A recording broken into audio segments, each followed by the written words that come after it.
औरतों में होने वाले कुछ कैंसर्स हैं जो कि बहुत कॉमनली हम एनकाउंटर करते हैं। उनमें नंबर 1 पे आते हैं ब्रेस्ट कैंसर्स। उसके बाद बात करें तो सर्वाइकल कैंसर्स यानी कि बच्चेदानी के मुंह के कैंसर्स। और जो 5th मोस्ट कॉमन कैंसर्स हैं वो है ओवेरियन कैंसर्स। जो बच्चेदानी यानी कि यूट्रस है उसके साथ लगे 2 बादाम के साइज के ऑर्गन्स को ओवरीज कहते हैं, और ये दोनों साइड पे होती हैं।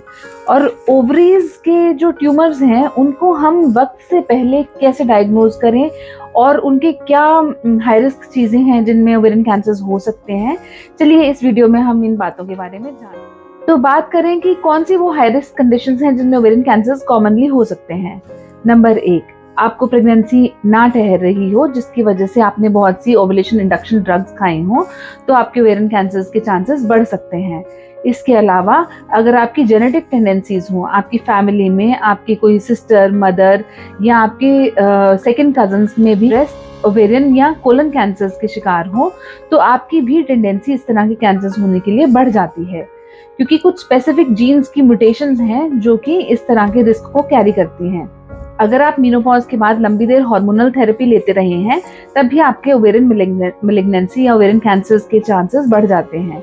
अगर आप अपने प्राइवेट पार्ट्स के ऊपर टैल्कम पाउडर का इस्तेमाल करते हैं तब भी आपका रिस्क फॉर ओवेरियन कैंसर बढ़ जाता है। ये तो रहे हाई रिस्क कंडीशंस जिसमें ओवेरियन कैंसर्स हो सकते हैं। अब बात करें कि अगर मुझे ओवेरियन कैंसर्स होने का चांस है तो मैं उसे वक्त से पहले कैसे डायग्नोज कर सकती हूँ। अगर आप ईयरली अपना एक पेल्विक स्कैन कराते हैं तो आप ओवरी के कोई भी ट्यूमर्स को वक्त से पहले आप जज कर सकते हैं। ओवरीज बहुत छोटे ऑर्गन्स हैं और अगर उसमें कोई सिस्ट या ट्यूमर बन जाती है तो पेट के अंदर इतनी ज्यादा जगह होती है कि वो कितना भी फैलकर कितने भी साइज का हो सकता है।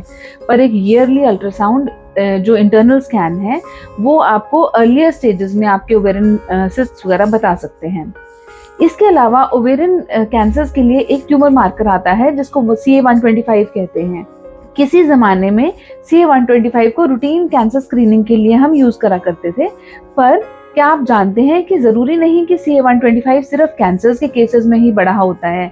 कई तरह के नॉन कैंसर कंडीशंस में भी CA-125 की वैल्यूज बढ़ जाती हैं, जिससे कि एक बहुत कंफ्यूजिंग स्टेट हो जाती है कि कैंसर है या नहीं।